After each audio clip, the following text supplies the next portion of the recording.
ഉയർത്തി കെട്ടാൻ പാടില്ല. നിന്റെ വീട് നീ ഉയർത്തി പണിയാൻ പാടില്ല. നിന്റെ അയൽവാസിയുടെ വീട്ടിലേക്ക് വെളിച്ചവും കാറ്റും പോകുന്നതിന് തടസ്സമാകുമെങ്കിൽ നിന്റെ പൈസ കൊടുത്തിട്ട് നിന്റെ പറമ്പില് നീ 2 നില വീട് വെച്ചാ നിന്റെ അയൽവാസി മുസ്ലിമാകട്ടെ അമുസ്ലിമാകട്ടെ അവന്റെ വീട്ടിലേക്ക് പോകുന്ന കാറ്റും വെളിച്ചവും തടയുന്ന രീതിയിൽ നീ നിന്റെ വീട് പോലും ഉയർത്തി കെട്ടാൻ പാടില്ലെന്ന് നബി മുഹമ്മദ് മുസ്തഫ സല്ലല്ലാഹു അലൈഹി വസല്ലമ തങ്ങൾ പഠിപ്പിക്കുമ്പോ പരിശുദ്ധമായ ദീനിന്റെ നിലപാടിതാണ്. പരിശുദ്ധമായ ദീനിന്റെ നിലപാടിതാണ്. അതുകൊണ്ട് എന്റെ പ്രിയപ്പെട്ടവരോട് പറയുകയാ, ദീനിനെ കുറിച്ച് പഠിക്കടോ, ദീനിനെ കുറിച്ച് പഠിക്കടോ. എന്നിട്ട് ദീനിനെ കുറിച്ച് മറ്റുള്ളവർക്ക് പകർന്നു കൊടുക്കടോ. ഒരു മുസ്ലിമിന്റെ ജീവിതമാണ്, ഒരു മുസ്ലിമിന്റെ ജീവിതം മറ്റുള്ളവർക്ക് മാതൃകയാകണമടോ. എന്റെ പ്രിയപ്പെട്ടവരെ, കൊലപാതകങ്ങളും അക്രമങ്ങളുമായി പരിശുദ്ധമായ ദീനിന് യാതൊരു ബന്ധവുമില്ലടോ. ഒരിക്കലും വാളുകൊണ്ട് വളർന്ന മതമല്ല അല്ലാഹുവിന്റെ വിശുദ്ധമായ ദീന്. ഒരിക്കലും ഭീഷണിപ്പെടുത്തി വളർന്നതല്ല. അത് നിനക്ക് അറിയാത്തത് കൊണ്ടാണ്. പഠിക്കണം ചെറുപ്പക്കാരാ, മറ്റുള്ളവർക്ക് പകർന്നു കൊടുക്കണം മുസ്ലിമേ. മഹാനായ സയ്യിദുനാ അബൂ ഹുറൈറ റളിയല്ലാഹു തആല അൻഹു നിവേദനം ചെയ്യുന്ന ഒരു ഹദീസിൽ കാണാം, പടച്ചവനെ യമനിലെ രാജാവാണ് സുമാമ. സുമാമ എന്ന് പറയുന്ന ഒരു ഭരണാധികാരി ഉണ്ടായിരുന്നു. അവൻ അല്ലാഹുവേ മുസ്ലിമീങ്ങളെ വല്ലാത്ത വെറുപ്പാണ്, മുസ്ലിമീങ്ങളോട് വല്ലാത്ത ദേഷ്യമാണ്. മുത്തുനബിയെ കൊല്ലാൻ നോക്കിയവനാണ്. അല്ലാഹുവിന്റെ പ്രവാചകൻ സ്വല്ലല്ലാഹു അലൈഹി വസല്ലമ തങ്ങള് പല സമയത്തും അവിടെ നിന്ന് വധിക്കുന്നതിന് വേണ്ടി പോയവനാണ്. അല്ലാഹു സുബ്ഹാനഹു വ തആല നബി തങ്ങളെ രക്ഷപ്പെടുത്തുകയാണ്. സുമാമയ്ക്ക് നബി തങ്ങളെ കൊല്ലാൻ പറ്റാത്തതിന്റെ ദേശത്തില് ഒരുപാട് സ്വഹാബത്തിനെ കൊന്നു. മുസ്ലിമീങ്ങളെ വല്ലാതെ വേദനിപ്പിച്ചു. അവന്റെ ശർറ് സഹിക്കാൻ പറ്റാതെ വന്നപ്പോ അല്ലാഹുവിന്റെ പ്രവാചകൻ പറഞ്ഞു, അവനെ എവിടെ വെച്ച് കണ്ടാലും കൊന്നുകളയാൻ, എവിടെ വെച്ച് കണ്ടാലും കൊന്നുകളയാൻ. നബി തങ്ങൾ പറഞ്ഞ മനുഷ്യനാണ് സുമാമ. ആ സുമാമയുടെ ചരിത്രമെടുത്ത് വായിച്ചു നോക്കണമടോ. ഒരിക്കൽ അല്ലാഹുവിന്റെ പ്രവാചകന്റെ സ്വഹാബത്തുണ്ടല്ലോ, മദീനയിലൂടെ പാതിരാത്രി ഇങ്ങനെ സഞ്ചരിക്കുമ്പോ ആ സമയത്തൊരു മനുഷ്യനെ കാണുകയാണ്. സംശയകരമായ അവസ്ഥയില് ഒരു മനുഷ്യനെ പാതിരാത്രി കാണുകയാണ്. അവനെ അതാ സ്വഹാബത്ത് പിടിക്കുകയാണ്. അവൻ ഇസ്ലാമിന്റെ അനുകൂലിയാണോ ഇസ്ലാമിന്റെ ശത്രുവാണോ? അവന്റെ കാര്യങ്ങൾ മുഴുവനും സംശയമാണ്. സ്വഹാബത്ത് ചിന്തിച്ചു, പടച്ചവനെ നബിതങ്ങൾ വരട്ടെ, അല്ലാഹുവിന്റെ പ്രവാചകൻ വന്നിട്ട് തീരുമാനിക്കട്ടെ. കൊണ്ടുപോയി മസ്ജിദുൻ നബവിയുടെ തൂണിൽ ഇങ്ങനെ കെട്ടിക്കിട്ടിരിക്കുകയാണ്. മഹാനായ ആദരവായ പ്രവാചകൻ നബി മുഹമ്മദ് മുസ്തഫ സല്ലല്ലാഹു അലൈഹി വസല്ലമ തങ്ങളുടെ സുബഹി നമസ്കാരത്തിന് കടന്നു വരികയാ. മുത്തുനബി വന്ന് നമസ്കാരം കഴിഞ്ഞപ്പോ സ്വഹാബത്ത് പറയുന്നു, നബിയേ യാ റസൂലല്ലാഹ്, അല്ലാഹുവിന്റെ നബിയേ, ഇന്നലെ രാത്രി അസമയത്തൊരു മനുഷ്യനെ കിട്ടി നബിയേ, അവൻ ഇസ്ലാമിന്റെ ശത്രുവാണെന്ന് തോന്നുന്നു നബിയേ, അങ്ങ് വന്നിട്ട് തീരുമാനിക്കാമെന്ന് പറഞ്ഞ് പള്ളിയുടെ തൂണിൽ കെട്ടിക്കിട്ടിരിക്കുകയാണ്. നബിതങ്ങൾ കടന്നു ചെന്നു.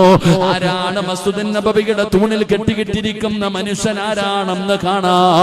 അല്ലാഹുവിന്റെ പ്രവാചകം ചെന്ന് നോക്കുമ്പോ ആരാ കിടക്കുന്നതെന്നറിയുമോ? ആരെയാണ് കെട്ടിക്കിട്ടിരിക്കുന്നതെന്നറിയുമോ? അല്ലാഹുവിന്റെ പ്രവാചകം ചോദിക്കുന്നു, സ്വഹാബാ, ഈ കിടക്കുന്നത് ആരാണെന്നറിയുമോ സഹാബാ? നിങ്ങൾ ഈ പള്ളിയിൽ കൊണ്ടുവന്ന് കെട്ടിക്കെട്ടിരിക്കുന്ന മനുഷ്യൻ ആരാണെന്നറിയുമോ സ്വഹാബാ? ഇല്ല നബിയേ. നബി തങ്ങൾ പറഞ്ഞു, സ്വഹാബത്തേ, ഇവനാണ് സുമാമ. അല്ലാഹുവിന്റെ പ്രവാചകൻ പറഞ്ഞു കൊടുത്തു, ഇവനാണ് സുമാമ. സ്വഹാബത്തിന്റെ കൈകാലുകൾ പടച്ചവന് അവര് ചാടി എഴുന്നേക്കുകയാണ്. ഓരോരുത്തരും കൊതിച്ചുപോയി, എന്നോട് ഇവനെ കൊല്ലാ പറഞ്ഞിരുന്നെങ്കിൽ, അല്ലാഹുവിന്റെ പ്രവാചകൻ എനിക്ക് അനുവാദം തന്നിരുന്നെങ്കിൽ എന്നോരോ സ്വഹാബിയും കൊതിച്ചു പോവുകയാണ്.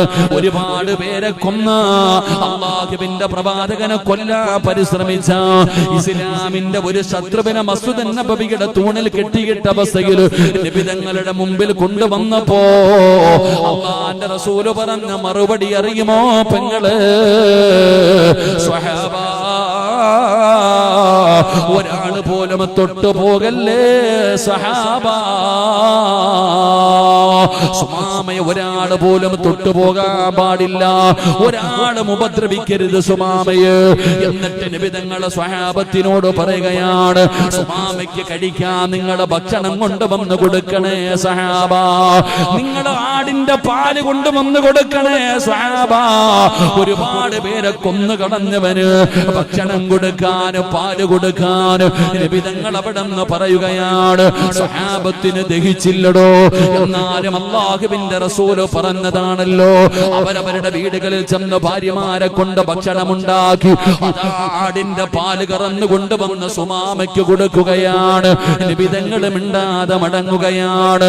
ഒരു ദിവസം കഴിഞ്ഞു, അല്ലാഹുവിന്റെ പ്രവാചകൻ സുമാമയുടെ ചാരത്തേക്ക് ചെല്ലുകയാണ്.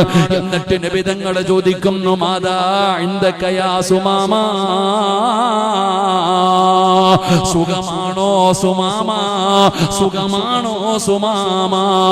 സുമാമയുടെ മറുപടി, മുഹമ്മദ് എനിക്ക് സുഖമാണ്, നീ എന്നെ വെറുതെ വിട്ടാൽ നിനക്കൊന്നെ കൊല്ലണമെങ്കിൽ കൊല്ലാ മുഹമ്മദ്, എന്നെ വെറുതെ വിട്ടാൽ നിനക്ക് വേണ്ട സമ്പത്ത് ഞാൻ തരാ മുഹമ്മദ്. സുമാമയുടെ മറുപടിയാണ്. നബി തങ്ങൾ മിണ്ടാതെ മടങ്ങുകയാണ്. പടച്ചവനെ രണ്ടാമത്തെ ദിവസം തന്നു അല്ലാഹുവിന്റെ റസൂൽ അതുപോലെ തന്നെ ചോദിച്ചു, സുഖമാണോ സുമാമ? സുമാമയുടെ മറുപടി ആദ്യ ദിവസം പറഞ്ഞതുപോലെയാണ്. നബി തങ്ങൾ മിണ്ടാതെ മടങ്ങുകയാണ്.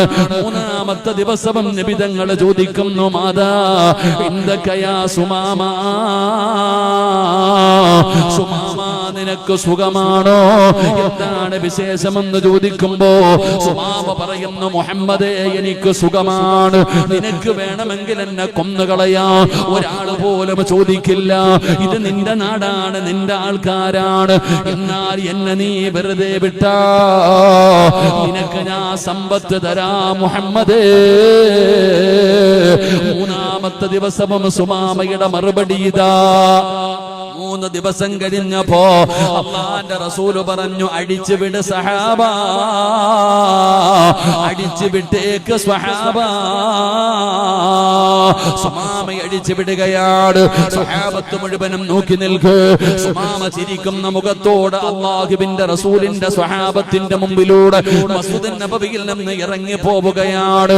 എല്ലാവരും നോക്കി നിൽക്കുകയാണ്. സുമാമ തന്റെ വാഹനത സഞ്ചരിക്കുകയാണ്. കുറച്ചങ്ങ് മുന്നോട്ട് ചെന്ന് കഴിയുമ്പോ സുമാമ കൈകാലുകൾ കഴുകുകയാണ്, നല്ല വസ്ത്രം ധരിക്കുകയാ. എന്നിട്ട് ഇലാ ഹദ്റത്തി റസൂലില്ലാഹ്, അല്ലാഹുവിന്റെ പ്രവാചകന്റെ മുമ്പിലേക്ക് മടങ്ങി വരികയാ. മസ്ജിദ് നബവിയിലേക്ക് സുമാമ മടങ്ങി വരികയാ. സ്വഹാബത്ത് മുഴുവനും നോക്കി നിൽക്ക്.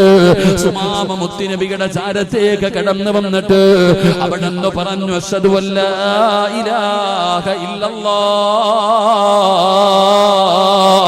എന്ന ശഹാദത്ത് കലിമ പറഞ്ഞിട്ട് അല്ലാഹുവിന്റെ പരിശുദ്ധമായ ദീനിലേക്ക് അവിടെ നിന്ന് കടന്നു വരുമ്പോ സുമാമ നബി തങ്ങളോട് പറഞ്ഞ മറുപടി എന്തെന്നറിയുമോ? യാ റസൂലല്ലാഹ്, ലോകത്ത് ഞാൻ ഏറ്റവും കൂടുതൽ വെറുത്തിരുന്ന മുഖം അങ്ങയുടെ മുഖമാ. എനിക്ക് അങ്ങയുടെ മുഖത്തോട് വല്ലാത്ത വെറുപ്പായിരുന്നു. എന്നാൽ എന്റെ ജീവിതത്തില് ഞാൻ ഏറ്റവും കൂടുതൽ കാണാൻ ആഗ്രഹിക്കുന്ന മുഖം അങ്ങയുടെ മുഖമാണ് നബിയേ. ഞാൻ ഏറ്റവും കൂടുതൽ വെറുത്തിരുന്ന നാട് മദീനയാ. മദീനയോട് എനിക്ക് വല്ലാത്ത വെറുപ്പായിരുന്നു. എന്നാൽ എന്റെ ജീവിതത്തില് എനിക്ക് ഏറ്റവും ഇഷ്ടമുള്ള നാട് മദീനയാണ് നബിയേ. മുസ്ലിമാകാനുള്ള കാരണം എന്തെന്നറിയുമോ? വഅദ് കേട്ടിട്ടല്ല പെങ്ങള്, അല്ലാഹുവിന്റെ റസൂലിന്റെയും സ്വഹാബത്തിന്റെയും ജീവിതമുണ്ടല്ലോ. എന്തൊരു സ്നേഹമാണ് നബിയേ, എന്തൊരു അനുസരണയാണ് നബിയേ, എന്തൊരു പെരുമാറ്റമാണ് നബിയേ. മുസ്ലിമീങ്ങൾക്ക് എന്തൊത്തൊരുമയാണ് നബിയേ. ഈ ദീനാണ് എനിക്ക് വേണ്ടത്. മുസ്ലിമീങ്ങളുടെ ജീവിതം കണ്ടിട്ടാണ് സുമാമ ഇസ്ലാമിലേക്ക് കടന്നു വന്നത്.